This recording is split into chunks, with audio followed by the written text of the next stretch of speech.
Bien, continuamos con los sellos que tanto le preocupó al apóstol Juan. Bueno, habíamos leído nosotros los 4 caballos, la introducción, por decirlo así, aunque los primeros caballos no se dice prácticamente nada. El que más se dice es el caballo amarillo o el caballo pálido, según las versiones. Y notamos que en cada caballo, para la presentación de cada caballo, habla o se manifiesta uno de los seres vivientes. Y ahora, cuando nosotros vemos los 4 caballos, 4 jinetes, la primera parte de los 7 sellos, porque después vamos a tener un 5.º sello con algo diferente, y un 6.º y un 7.º con otras enseñanzas. Pero los 4 jinetes tienen que ver con el desarrollo del cristianismo a través de los siglos, que prácticamente nos lleva hasta el año 1798. Y unos cuantos años más, y después surge la Iglesia Adventista en el año 1844. Mientras tanto, acá vamos a ver otros detalles de los jinetes. ¿Qué quiere decir cada jinete y cada caballo? Tiene que ver. Y no es tan simple, hermanos. Hay muchos, ya dijimos en la charla anterior, hay muchos intérpretes a través de los siglos, han estudiado mucho. Es decir, que después que Juan escribe el libro del Apocalipsis, hay muchos cristianos que han comenzado a ingresar en este libro y a tratar de traducirlo. Y cuando uno busca, vemos muchísimas interpretaciones. Sin embargo, a mi juicio, y el que me escuche de otra iglesia no va a aceptar, con seguridad. Así como nosotros como adventistas creemos muchas cosas y los evangélicos, los diferentes evangélicos no lo aceptan, no creen, no lo entienden y creen de otra manera. A mi juicio, la interpretación correcta es la de los adventistas. Y no podemos hablar de los caballos y de los jinetes, los colores, y lo que vemos en los acontecimientos que se señalan allí y agolparlos a todo para el futuro. Si tuviese un cosito, lo enchufo y escuchas voy yo con el cosito aquí.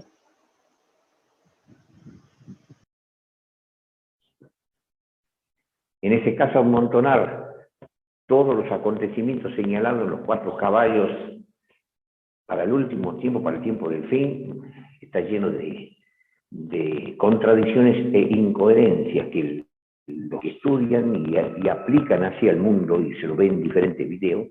Algunas cositas parecen ser ciertas y acertar, pero otras no. Pero ahora nosotros, haciendo un análisis exhaustivo, que es mi intención, y tratar de profundizar lo máximo posible, porque esto da para mucho y tampoco quiero que nos desviemos y estemos en el capítulo 6 durante mucho tiempo. Pero sí es importante señalar, volver al caballo blanco. Y en el caso del caballo blanco estaba simbolizando, ya dijimos, una iglesia que manejaba una doctrina verdadera, un pueblo que seguía a Cristo, la iglesia primitiva, la iglesia apostólica. Sin embargo, aunque nosotros veamos a cierto escritor a quien yo respeto mucho, hablar de que el caballo blanco simboliza a la pureza de la iglesia cristiana primitiva y al triunfo, porque el jinete estaba con un arco, un guerrero triunfante, para que también venciese, termina diciendo cosas que no se ven en los otros caballos. O cuando hablamos de caballos estamos hablando de mensajes en los caballos y los colores. Pero cuando nosotros analizamos a fondo el primer caballo, ¿Qué es lo que lo distingue al primer caballo y al jinete de los otros caballos y los jinetes y lo que se enseña? Que nosotros no podemos decir que la iglesia cristiana primitiva, que si bien tenían la verdad y que estaban cuidados y regidos por los apóstoles, no podemos decir que la fidelidad de los cristianos primitivos era excelente. Eso ya no podemos decir. Habrán tenido un tiempo de éxito, pero ustedes se acuerdan de lo que hemos leído en 1 Corintios 5. Y si nos acordamos en 1 Corintios 6, que dentro de la iglesia habían cristianos idólatras, avaros, fornicarios, y estaban encubiertamente metidos dentro de la iglesia, y Pablo se enojó y dijo: echadlos a esos fornicarios, o avaros, o adúlteros de la congregación. Y hasta se lo echó a uno que andaba con la mujer del padre y que los cristianos no lo echaban, porque claro, tenían cariño, lo querían ese hermano, lo querían, o sea, dentro de ese mundo social cristiano, no se animaban a echarlo a ese individuo. Y tuvo que venir el apóstol Pablo de lejos a hacer uso de la facultad que Cristo le había dado y lo echó a Satanás. En el nombre de Jesús lo echó a Satanás, a ese que andaba con la mujer del Padre. Y entonces el apóstol Pablo dice: no tuvisteis duelo. Más bien, dice él, no tuvisteis duelo por haber tenido un cristiano de esta naturaleza. Y entonces él hace la comparación: ¿no sabéis que la levadura leuda toda la masa? Han contaminado a la iglesia con ese adúltero y los fornicarios. Y entonces, ¿qué tenemos que hablar nosotros de fidelidad? Bueno, es que sucede que en la iglesia de Éfeso han habido fieles hijos de Dios y hijos de Dios que eran más o menos, si son más o menos, son tibios y malos hijos de Dios. Y como Cristo dijo, había cizaña que la sembraba el enemigo, que parecían hijos de Dios, se parecen al trigo, y también habían trigo, a través de todos los siglos, hermanos. Y vamos a repasar un poquito lo que decía, o lo que dice 2 Corintios, para que ustedes reflexionen en 2 Corintios, en el capítulo 12, ya lo hemos leído, pero es necesario que nuevamente lo repasemos, porque en la iglesia cristiana primitiva, que se calcula que la iglesia de Éfeso o el caballo blanco estaría llegando hasta el año 100 de la era cristiana. ¿Y cuál es la razón por la cual nosotros pensamos esto? Porque el apóstol Juan muere alrededor del año 100, era el último apóstol, el guardián por Espíritu Santo y apóstol que estaba cuidando la iglesia. El apóstol Pablo muere alrededor del año 58, pero ya en tiempo de Pablo, casi la mitad del año 100, casi la mitad del año de los tiempos de la iglesia de Éfeso, casi la mitad de la época que estamos hablando del caballo blanco, y como dice un escritor muy renombrado, que dentro de nuestra iglesia no lo menciono, lo respeto mucho, y escribió 2 tomos, Daniel y Apocalipsis. Entonces él habla del caballo que está representando el caballo blanco a la iglesia triunfante cristiana primitiva. Ahora veamos cuánto de triunfante tenía, porque es necesario que nosotros entendamos. ¿Y qué dice el apóstol Pablo en 2 Corintios, versículos 20 y 21? Lo vamos a repasar, vamos a ver una serie de versículos de esta naturaleza para que sepamos cuán triunfante fue la iglesia cristiana primitiva. Porque temo, 2 Corintios 12, 20, 21, porque temo que cuando llegare no os halle tales como yo quiero, y que yo sea hallado de vosotros cual no queréis. Y ahora noten, hermanos, que haya entre vosotros contiendas.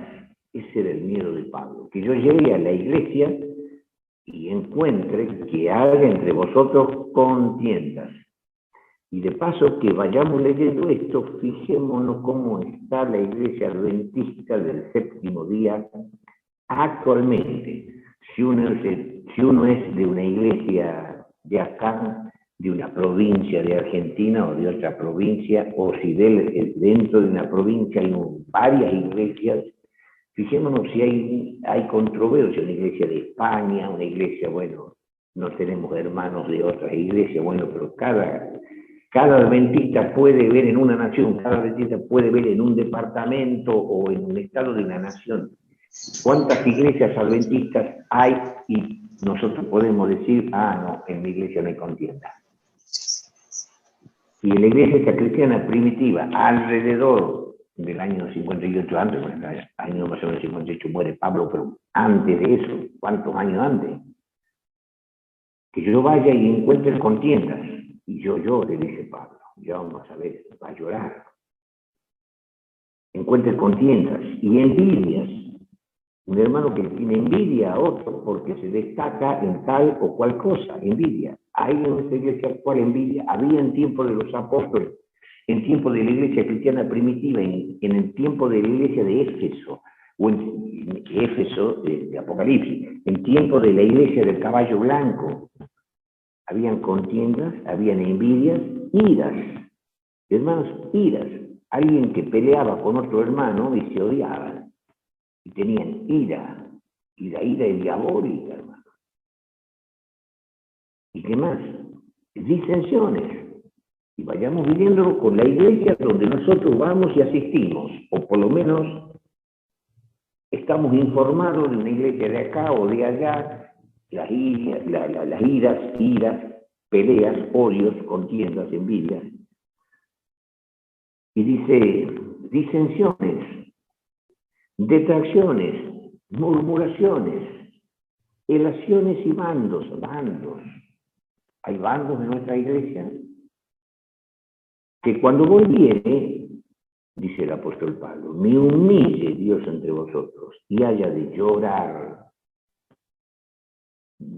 Quizá no como otro dirigente, que se unen a un bando para ponerse de enemigo del otro dentro de una misma iglesia, y hay problema en medio del laicado, en medio de los laicos, de las ovejas. El apóstol Pablo dice, me humille Dios entre vosotros porque veo una iglesia desastrosa. Eso quiere decir. Y entonces, y haya de llorar, lejos de ponerse simpatizante con un grupo y no quererlo al otro grupo, acentuar los bandos, llevándose de las murmuraciones, de los falsos testimonios, del odio, de la ira, toman partida. El apóstol Pablo lloraba. Ese era amor. Ese eran los apóstoles llenos de Espíritu Santo. Lloraba por lo que le pasaba a la iglesia cristiana primitiva, la iglesia de Éfeso, que hemos estudiado en Apocalipsis, la iglesia del caballo blanco. Cuán triunfantes eran esos cristianos. Ahora, tomen estos defectos. Y yo estoy mencionando algunos. Hay muchos más. En Primera de Corintios, casi todo Primera de Corintios, el apóstol Pablo reprende defectos y pecados, defectos y pecados. Y aconseja obrar así, en esto obrar así. Le sacaron, como decimos vulgarmente, canas verdes al apóstol Pablo. ¿Qué clase de exitosa era esa iglesia primitiva? Satanás estaba ganando. Y ahora cuando nosotros la vemos así, en la iglesia cristiana primitiva llena de defectos, y yo voy a leer rápidamente el versículo 20 y otra vez el 21, que no lo he terminado.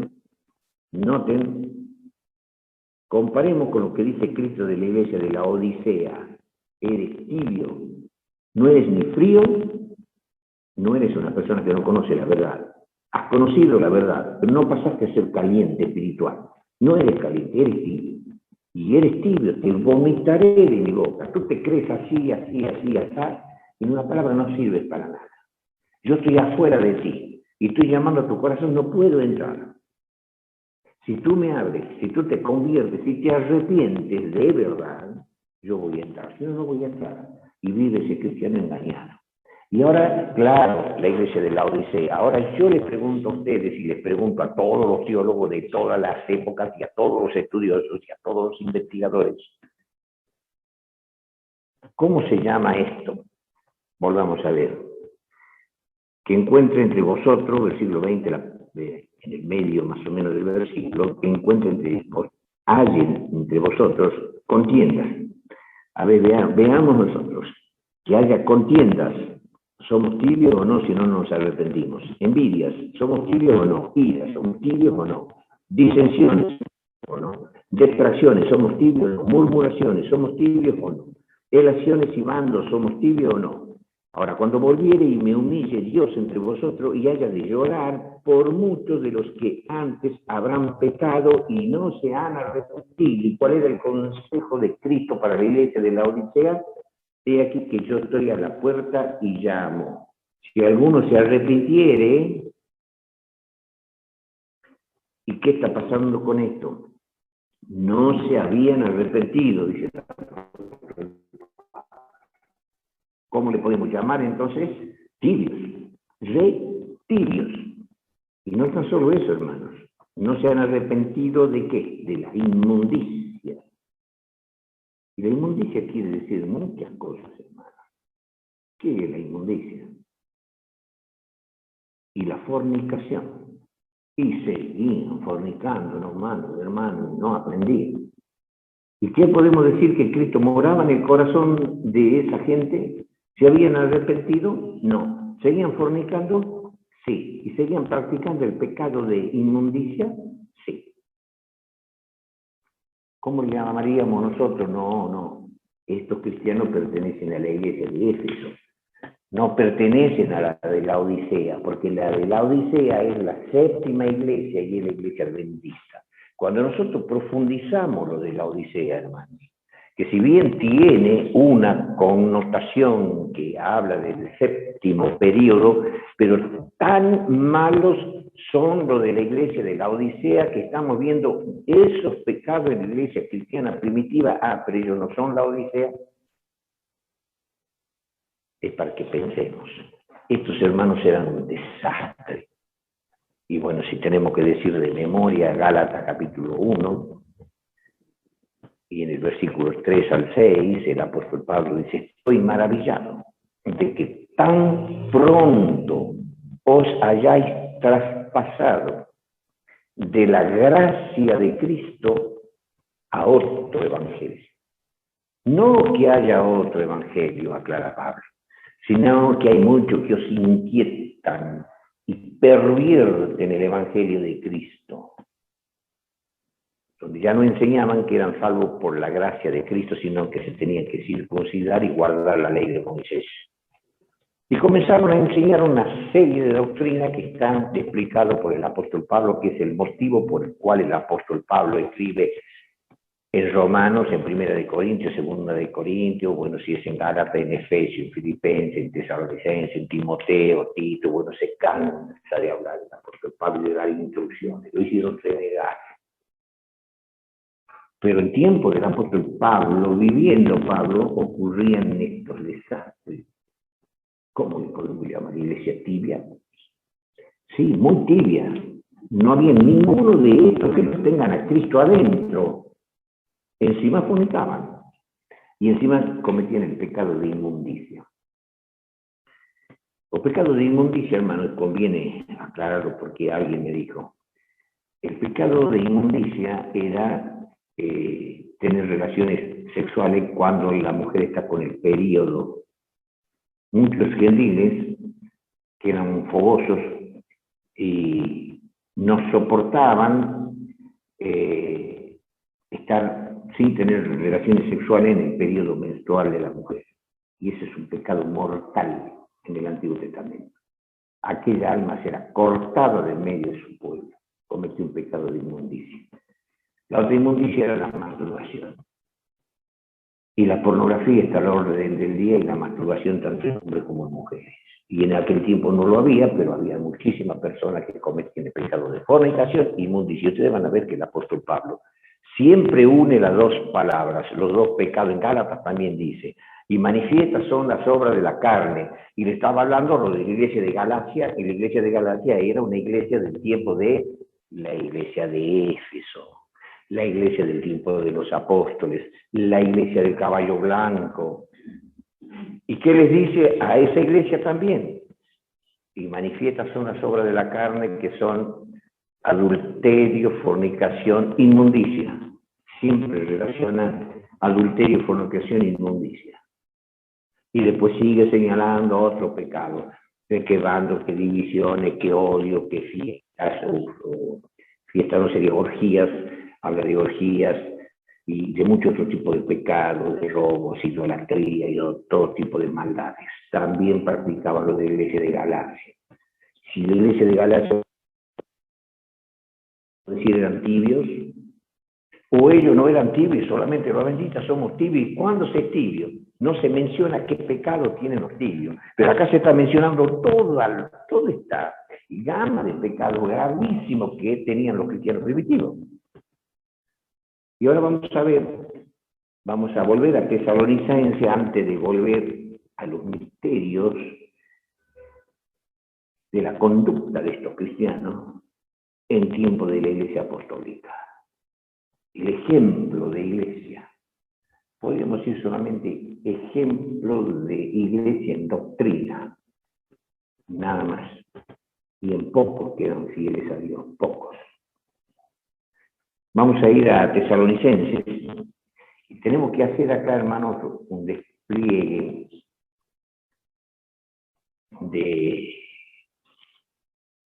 de acontecimientos, un despliegue de interpretaciones y acomodarlas, porque vamos a ver que el apóstol Pablo, y no sé si se han dado cuenta alguna vez ustedes que el apóstol Pablo en segunda de Tesalonicenses, en el capítulo 2, versículo 1 al 16, él, en misterio, está hablando de los 7 sellos. Si uno decía, ¿a dónde están los 7 sellos? Bueno, yo le voy a mostrar a dónde están los 7 sellos en segunda de Tesalonicenses, capítulo 2, versículo prácticamente el 1 al 3, para darnos una enseñanza de que no crean los cristianos de aquella época aquel que Cristo venía en tiempo de ellos, sino que Cristo iba a venir de acá muchísimo tiempo.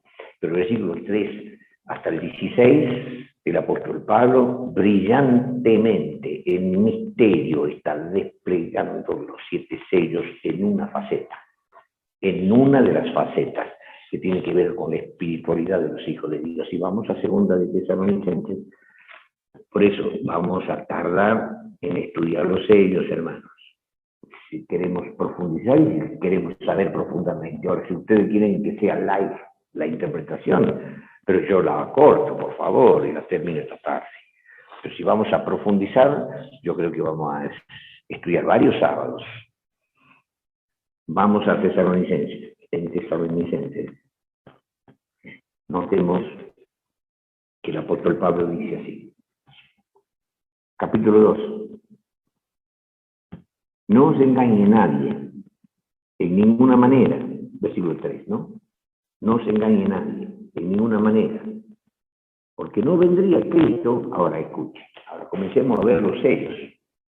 Vamos a tratar de interpretarlos y descubrirlos. No se engañe nadie de ninguna manera, porque no vendrá Cristo, sin que venga antes la apostasía y se manifieste el hombre del pecado, el hijo de perdición.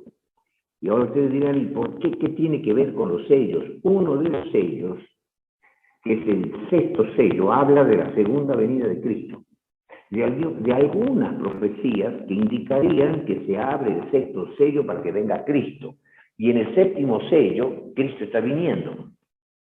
Entonces, ya lo vamos a estudiar con detalles, pero el apóstol Pablo está aclarando acá, para que ustedes vayan viendo cómo tiene que ver con los sellos, se va a la segunda venida de Cristo, pero le aclara en principio a los cristianos, nadie crea, y ya lo hemos estudiado, nadie crea, ni por espíritu, que alguien diga por Espíritu Santo, el fulano de tal dijo que Cristo viene ya. No puede ser. Nadie crea que por carta, por epístola, sí, la carta de tal fulano de tal dice que Cristo va a venir en tiempo de los apóstoles. No puede ser. Y si alguien predica que Cristo iba a venir en tiempo de los apóstoles, no crean tampoco. Y hace énfasis, porque la venida de Cristo va a ocurrir de aquí a muchísimo tiempo. Entonces Pablo se dedica acá a desplegar los sucesos que tienen que ver con los 4 caballos. Y después, a continuación, nos deja, cuando veamos sexto sello y séptimo sello. El quinto sello es un impasse. El quinto sello no abarca ningún periodo, o sea que acá no tenemos que detener en los 4 jinetes y en los 4 caballos de los 4 colores. Y como estamos hablando del caballo blanco, noten que el apóstol Pablo primero dice, les voy a aclarar, que si vamos a ver de la venida de Cristo, ahora noten, volvamos a leer el versículo 3. No se engañe nadie, en ninguna manera, porque no vendrá Cristo, sin que venga, y entonces a esto apunta Pablo, nos lleva a la venida de Cristo lejos, y ahora nos habla del inicio del pecado y del desarrollo del pecado y de la apostasía de la iglesia cristiana primitiva, que arranca ¿desde dónde? Y desde el caballo colorado. No, hermanos. Arranca en tiempo de la iglesia deseable, Éfeso, caballo blanco, símbolo de pureza y de santidad. En materia de doctrina sí, y muchos guerreros simbólicos, cristianos verdaderos, que murieron siendo fieles. Pero muchos hermanos no. Como acabamos de ver en 2 Corintios, capítulo 13, cómo eran, hermanos. Terrible. Y si vamos a ver 1 Corintios, capítulos 5 y 6, terrible. Si vamos a Gálatas, en el capítulo 1, o si vamos a Gálatas, capítulo 5, capítulo 6, terrible, hermano. Si vamos a Efesios, terrible, hermano. Si vamos a Hebreos, terrible eran los cristianos primitivos, muchos. Y entonces, explica, vamos otra vez al versículo 3. Si es de la venida de Cristo, que en el sexto y séptimo sello lo vamos a ver, nadie les haga creer a ustedes, en una palabra, que va a venir ahora, porque va a venir dentro de mucho tiempo. ¿Por qué? Porque no vendrá sin que venga antes la apostasía. Ahora comienza a explicar. La venida de Cristo, que está lejana, muy lejana, no va a venir sin que venga primero la apostasía. Pisotear la verdad, pisotear las enseñanzas de los apóstoles, apartarse del Evangelio de Dios. ¿Y qué más dice? Sin que venga la apostasía y se manifieste el hombre de pecado, el hijo de perdición.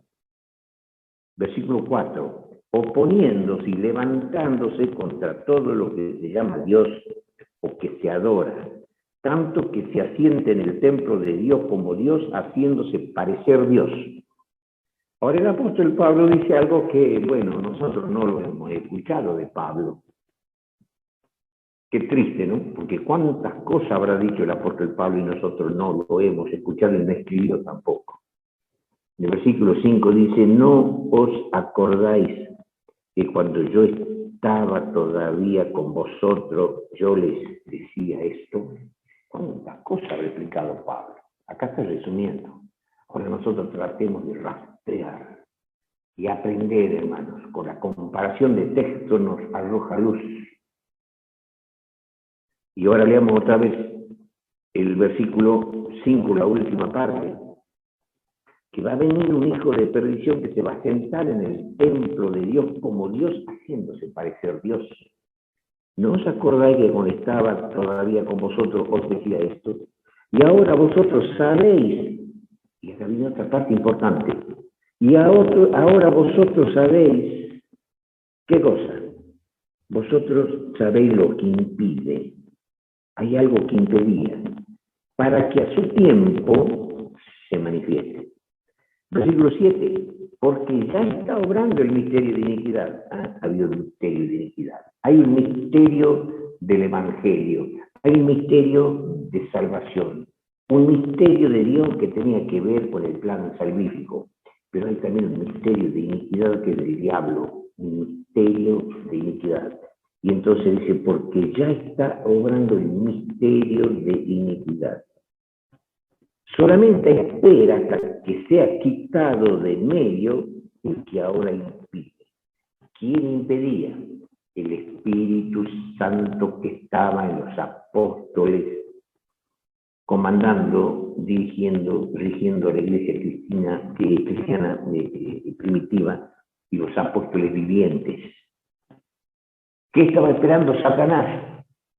Poder hacer que desaparezcan los apóstoles, que desaparezcan los apóstoles inspirados por el Espíritu Santo, conduciendo al pueblo cristiano, pudiendo detectar a dónde había maldad y pecados, y combatir el pecado y combatir la degeneración, digamos, en lo que respecta a teología y las enseñanzas de los apóstoles del Señor a través de los profetas y apóstoles. Allí estaban de guardianes los apóstoles.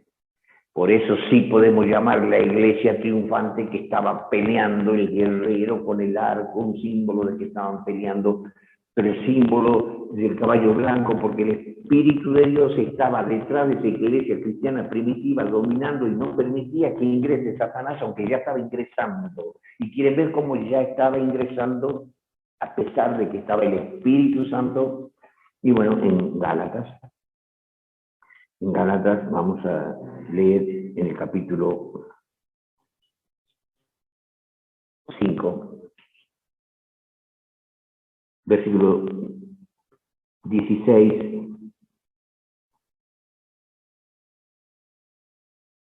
Digo pues, andad en el Espíritu, y no satisfagáis la concupiscencia, o sea, lo malo deseo de la carne, porque la carne pelea contra el Espíritu. O sea, el Espíritu Santo no lo dejaba el cristiano, que Satanás, que obraba en la carne, lo vence al Espíritu. Y el Espíritu pelea contra la carne. Y estas cosas se oponen la una a la otra para que no hagáis lo que quisierais.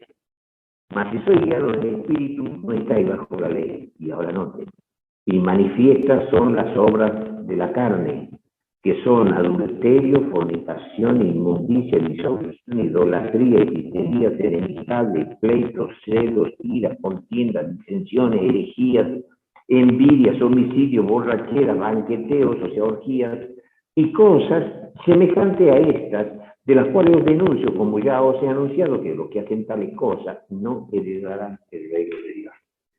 Qué problemática que estaba viviendo la iglesia cristiana primitiva, pero el Espíritu Santo impedía que los pecados de la carne, que eran los pecados de la carne, el listado de lo que acabamos de leer, que ya estaba dominando a muchos cristianos, pero el Espíritu Santo todavía seguía combatiendo en la carne de esos cristianos, y el apóstol Pablo advirtiendo el trabajo del Espíritu Santo contra lo que Satanás estaba haciendo. Y vamos a Hechos de los Apóstoles ahora, capítulo 20. Y en Hechos de los Apóstoles, en el capítulo 20, vemos a la iglesia de Éfeso, o a la iglesia del caballo blanco. Capítulo 20, versículo 27. El apóstol Pablo, 27, lo vamos a leer hasta el 31, ya lo hemos leído una vez, pero ahora tiene relación con el tema del caballo blanco. Porque no he rehuido de anunciarles todo el consejo de Dios, todo. Versículo 28, y ahora note. Por tanto, mirad por vosotros y por todo el rebaño, por toda la iglesia que el Espíritu Santo los ha puesto por obispos, para apacentar la iglesia del Señor, la cual ganó por su sangre. Y ahora noten, porque yo sé que después de mi partida, ya está señalando el tiempo el apóstol Pablo. ¿Sabe qué? La iglesia de Éfeso abarca desde el año 31 hasta el año 100. La iglesia del caballo blanco, según todos los teólogos de nuestra iglesia, abarca desde el año 31 hasta el año 100. Lo que dice acá el apóstol Pablo, yo sé que después de mi partida, ¿qué va a pasar? O sea, cuando él se muera, entrarán en medio de vosotros lobos rapaces que no perdonarán al ganado. Y de vosotros mismos se levantarán hombres que hablen cosas perversas para llevar discípulos tras sí. Por tanto, velad, acordándoos que por 3 años de noche y de día yo no he cesado de amonestarles con lágrimas, llorando a cada uno. La iglesia del Señor va a sucumbir. Cuando yo me muera va a entrar, que decía Tesalonicense, que ya está obrando el misterio de iniquidad. Y después en el misterio de iniquidad entraría el hombre de pecado. El hombre de pecado no entró en tiempos de los apóstoles, pero ya estaba preparando el terreno. En medio de los cristianos comenzaron a surgir doctrinas extrañas. Y noten cómo le llama obispos. Si ustedes leen, que yo les pido por favor, yo les hice mandar a través de Waltercito un link donde se habla de la historia de Constantino. Lean por favor todo eso, ustedes van a ver cómo los obispos, allí mismo dice, no habían papa, ningún dice historiador que sea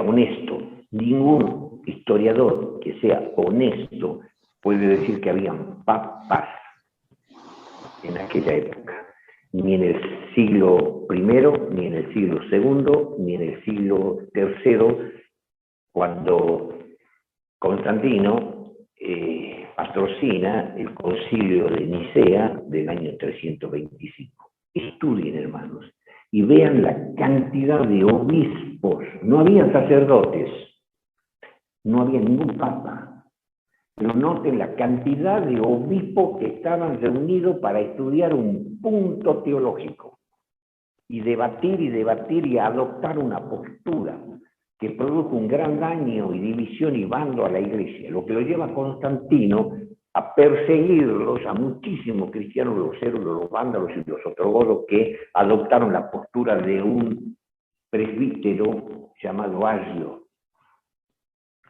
que creía que Jesucristo no era Dios y lo atacaba a Cristo como Dios, sí, el gran Salvador, el Hijo de Dios, todo lo que ustedes quieren, pero no era Dios.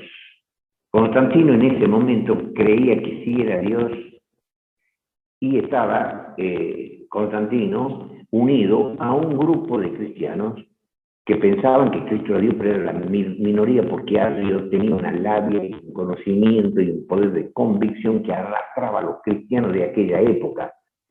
Pero ahí estaba Satanás atacándolo a Cristo, que no era Dios.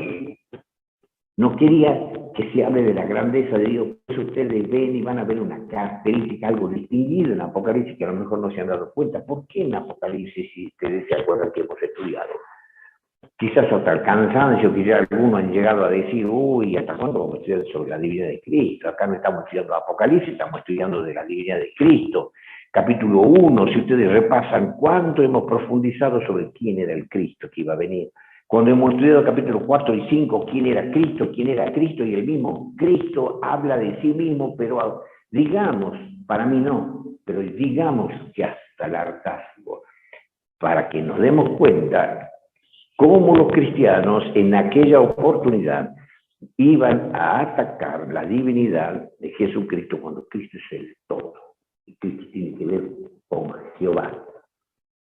Bueno, y vamos a ver en el despliegue que hace el apóstol Pablo en su carta tesalonicense en el capítulo 2, cómo están cosas puntuales, pero importantísimas dentro de los 4 jinetes, y los 4 caballos, y los 4 colores. Entonces, acá el apóstol Pablo dice, cuando yo me muera nomás, ya van a entrar doctrina de demonio. Vamos a Corintios ahora. Y en 2 de Corintios, en el capítulo 11, 2 de Corintios, capítulo 11,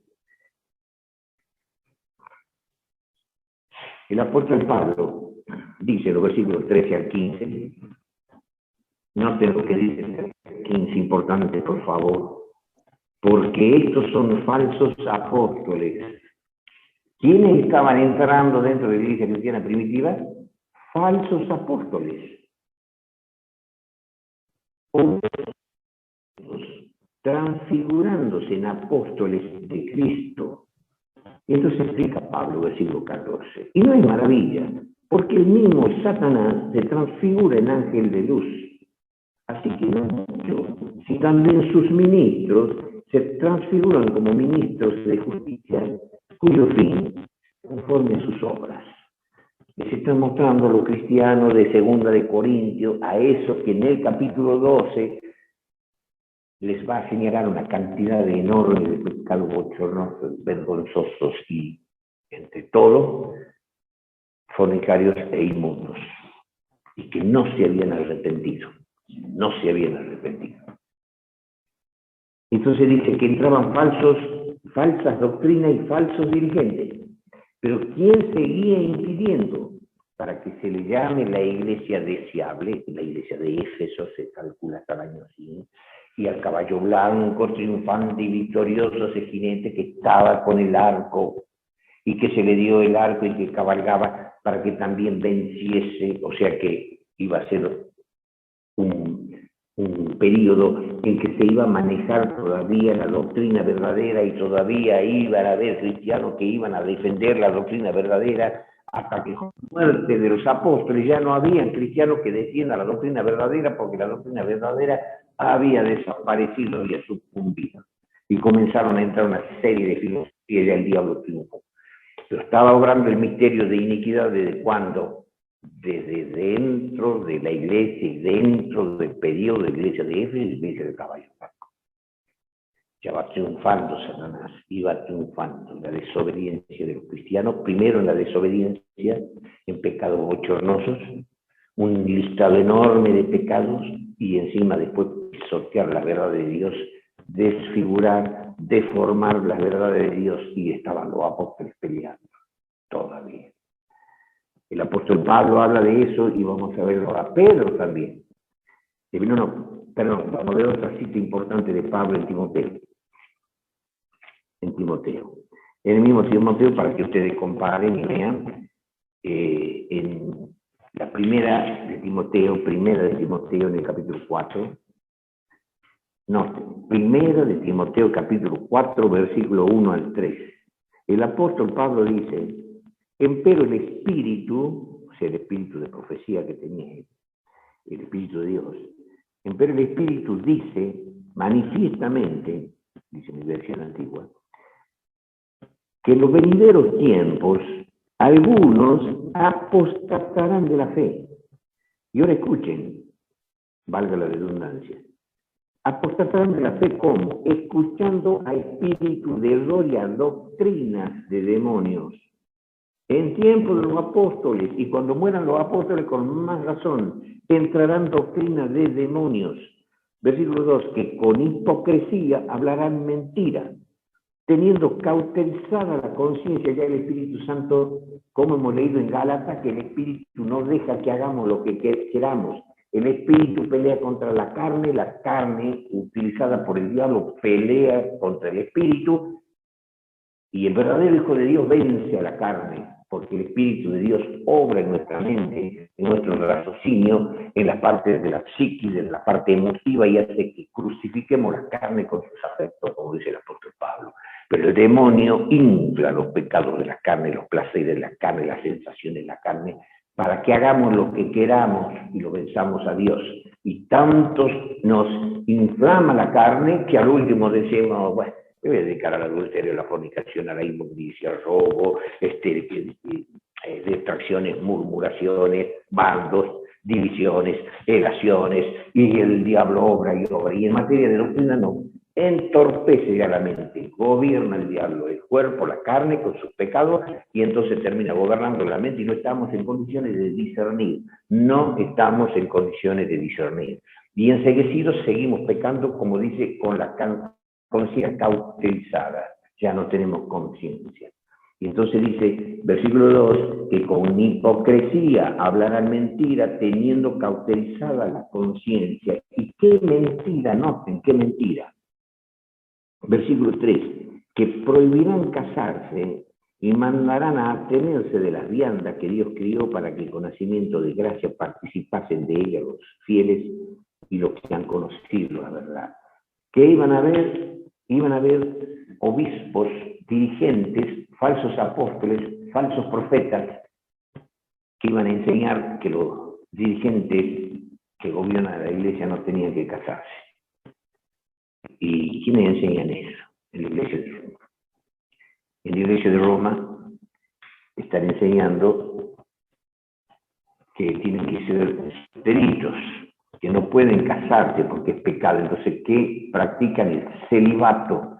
El celibato ha sido enseñado por la iglesia de Roma para los dirigentes. Y noten que acá dice que enseñarán a que es pecado casarse, los dirigentes, pero ahora noten en el capítulo 3 de Primera de Corintios, el mismo apóstol está diciendo, en el versículo 1, palabra fiel, si alguno apetece o desea obispado o ser obispo, buena obra desea, pero conviene que el obispo sea irreprensible marido, se equivocó Pablo, marido de una mujer, solícito, templado, compuesto, hospedador, apto para enseñar, no amador del vino, no heridor, no codicioso, no de torpe ganancia, sino moderado, no litigioso, ajeno de avaricia, que gobierne bien a su casa, o sea, a su esposa y a sus hijos, que gobierne bien a su casa, porque como dice el versículo 5, porque el que no sabe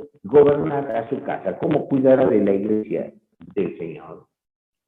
Entonces el apóstol Pablo dice que sea casado, que tenga un hogar, y por supuesto que gobierne bien a sus hijos hasta cierta edad, porque cuando tienen ya cierta edad ya se emancipa, ya el Señor no lo puede estar reprendiendo a un obispo que no ha podido gobernar ya a sus hijos en grande. Ya si sus hijos se apartan, bueno, ya no tiene nada que ver, se le quita, digamos, esa responsabilidad que puede tener un padre, pero mientras son chiquitos, no pueden ser los chiquitos desobedientes, atrevidos, que no le importe las cosas de Dios, no, entonces quiere decir que si no saben gobernar a sus hijos, entonces no puede ser un obispo porque no sabe gobernar su casa. ¿Y cómo puede entonces uno que practica el celibato, que no tiene un hogar, que no sabe conducir a su esposa, a sus hijos, que no conduce como corresponde a un hogar, ser obispo? Acá está diciendo que el obispo conviene que sea casado y que tenga un hogar, que sea marido de una sola mujer. Pero en el capítulo 4 está profetizando que iban a venir unos que iban a prohibir casarse, cosa que cumple la iglesia de Roma con el celibato. Y vayan ustedes y debatan y discutan ustedes ese tema. Y ellos discuten de que tiene que ser célibe. Y nosotros discutimos que el apóstol Pablo diciendo que tiene que ser casado. Y ustedes ven cómo ellos tienen la conciencia cauterizado y entenebrecido el entendimiento. Todas estas cosas ya comenzaron a entrar dentro de la iglesia cristiana. ¿Qué otras cosas, hermanos? Bueno, vamos a ver cómo el apóstol Juan, preocupado, ya había muerto el apóstol Pablo, ya entraron todo tipo de herejías, y entonces Juan, ya lo hemos leído, pero es necesario, ¿por qué? Porque al estudiar el caballo blanco, nos vemos obligados a repasar lo que hemos visto en Éfeso, ambos periodos significativos, ambos periodos de una iglesia destacada, la iglesia cristiana primitiva. El apóstol Juan dice en su primera epístola, dice lo siguiente. En el versículo 18, capítulo 2, perdón, primera de San Juan, capítulo 2, versículo 18.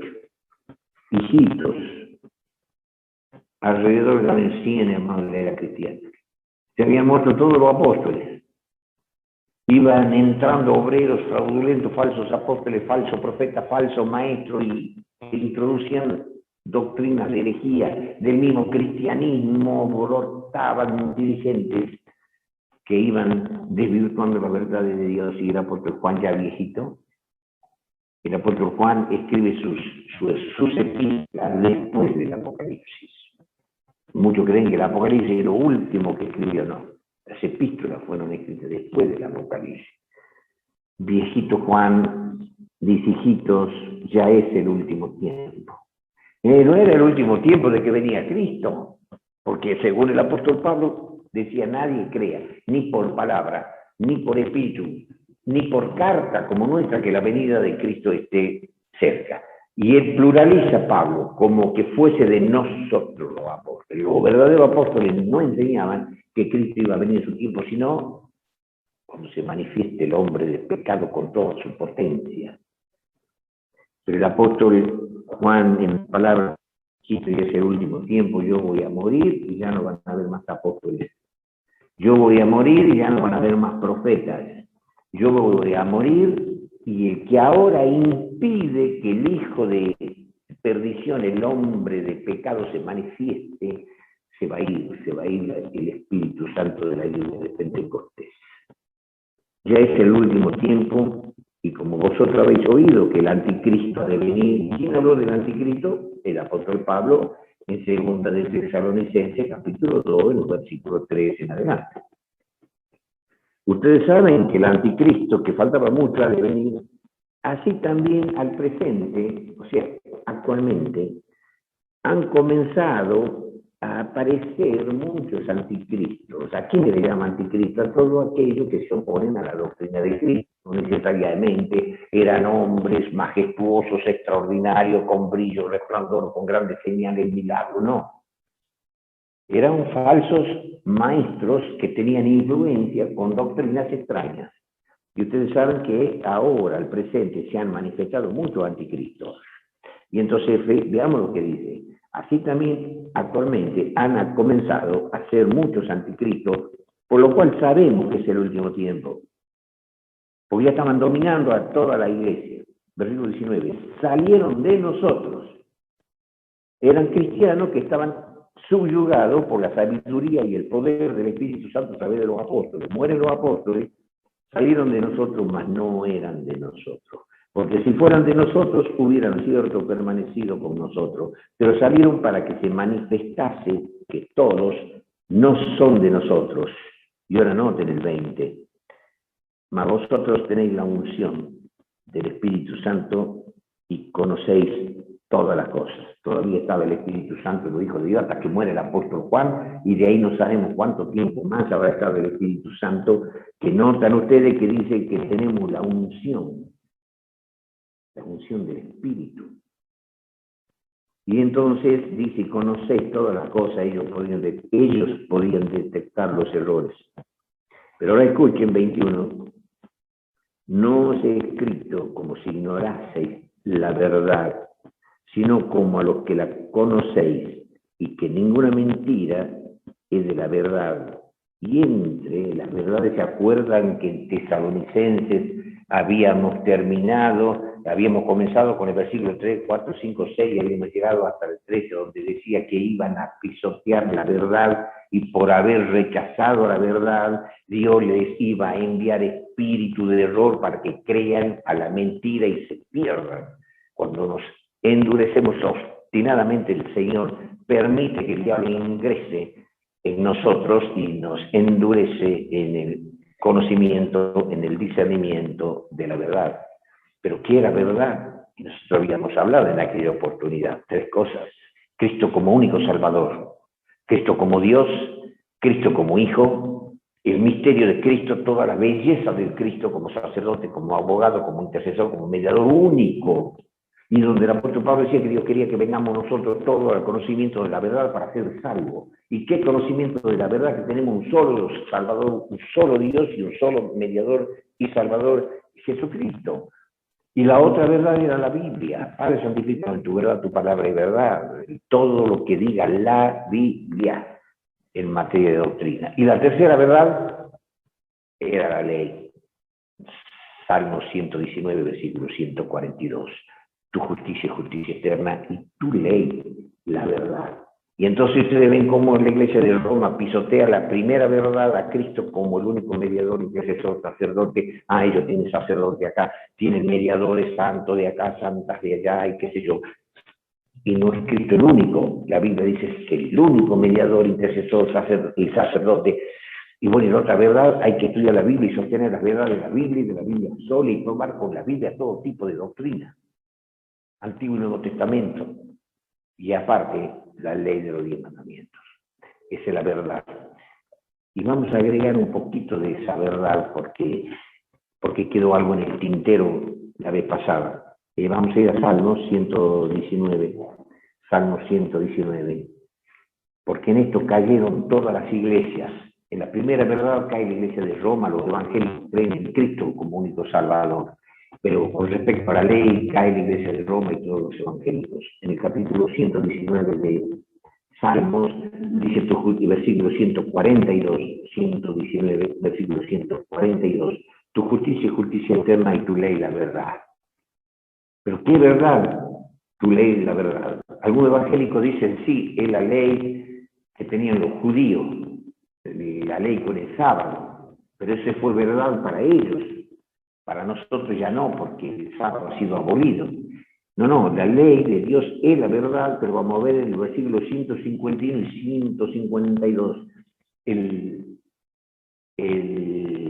profeta David, el salmista David, era inspirado por el Espíritu Santo. Y dice el versículo 151 y 152, cercano, le dice David a Dios, cercano estás tú, oh Jehová. ¿Y qué dice David, inspirado por el Espíritu Santo? Y todos tus mandamientos son verdad. ¿No será que se habrá equivocado, hermanos? Y todos tus mandamientos, no.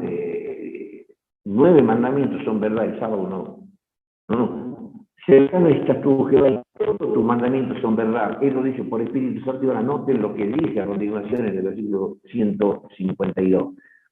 Ya hace mucho que he entendido de tus mandamientos que para siempre los fundaste. ¿No será que se equivocó el Espíritu Santo en David? O David se equivocó porque no escuchó la voz del Espíritu Santo y dice, ya hace mucho que he entendido. ¿Cómo lo entendió? Por el Espíritu Santo. Ya hace mucho que he entendido de tus mandamientos que para siempre los fundaste, no menos el sábado. Tal es así que nosotros nos acordamos de Isaías capítulo 66, versículos 22 y 23. Que dice, como cielo nuevo y tierra nueva que yo hago permanecen delante de mí, así permanecerá vuestra simiente y vuestro nombre, y será que de mes en mes y de sábado en sábado vendrá toda carne a adorar delante de mí, no cielo nuevo y tierra nueva por estrellas sin fin. Y a ese mandamiento lo iba a sacar. Vamos a Salmos capítulo 19. Y ahora noten que la ley de los 10 mandamientos, escrito con el dedo de Dios en las tablas de piedra, o en las tablas de carne del corazón, dice en el capítulo 19 lo siguiente: la ley de Jehová es perfecta, que convierte al alma. O otra versión dice que la vuelve del pecado al alma. El testimonio de Jehová es fiel, que hace sabio al pequeño. Esos son los 10 mandamientos. La ley de Jehová es perfecta. Todos sus mandamientos son verdad, hechos para siempre. Esa ley es la verdad, esa ley no puede cambiar. La que fue cambiada, hermanos, entonces vamos a ir rápidamente al libro de Hebreos, y en el libro de Hebreos vamos a ver en el capítulo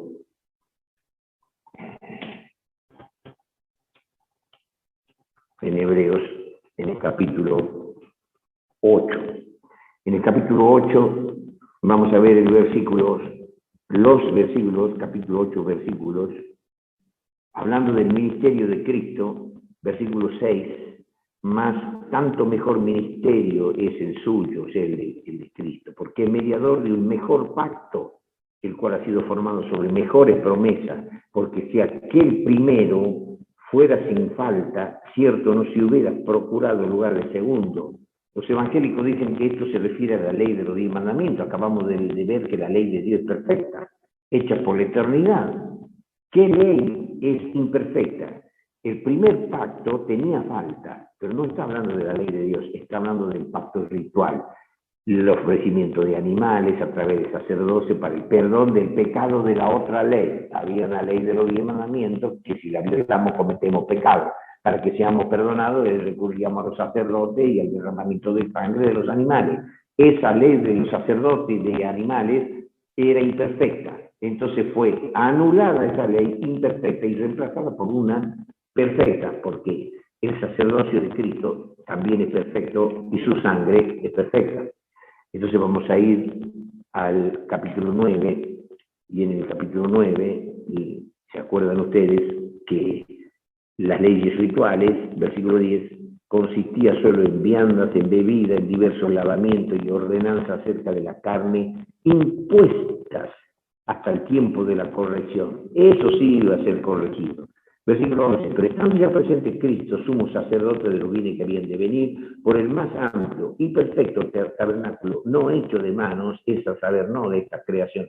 Y versículo 12, y no por sangre ya de macho cabrío, ni de becerros, mas por su propia sangre, entró una sola vez en el santuario, habiendo obtenido eterna redención. Esa ley que reemplaza el sacerdocio, ahora veamos el capítulo 7. En el capítulo 7 se muestra que la ley del sacerdocio hebreo era imperfecta.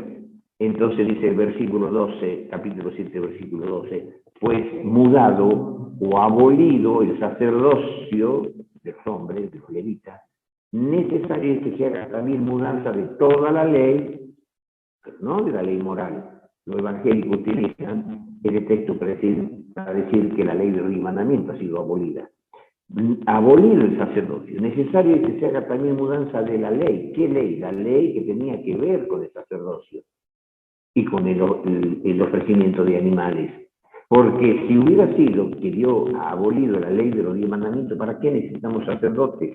¿Para qué por qué no necesitamos a Cristo como Salvador, como mediador, si la ley ha sido abolida? Pues matemos, robemos, adulteremos, tengamos dioses ajenos y ha sido abolida la ley. Si hubiera sido abolida la ley, ¿para qué murió Cristo? No hubiera muerto Cristo. Porque total, si la ley podía ser abolida, pues el Señor no se hubiera tomado semejante trabajo de haber venido para morir y sufrir por la raza humana. No, han sido reemplazados aquellas leyes, ofrecimiento de animales, sacerdocio, etcétera, etcétera, porque eso es imperfecto. Y reemplazado ahora por Cristo Jesús, y entonces sigue diciendo en el versículo 15, y aún más manifiesto es y a semejanza de Melquisedec se levanta otro sacerdote, el cual es Cristo. El cual, o sea, Cristo, no es hecho conforme a la ley del mandamiento carnal. No estaba hablando de la ley del mandamiento, estaba hablando de que los otros sacerdotes venían de la tribu de Leví, que era una ley del mandamiento carnal, tenía que ser de Leví.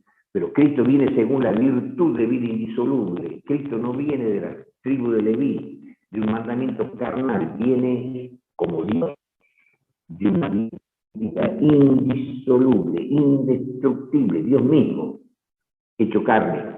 Y entonces en el versículo, al decir todas esas cosas, el versículo 18 dice que el mandamiento precedente, el mandamiento anterior, cierto se abroga por su flaqueza e inutilidad.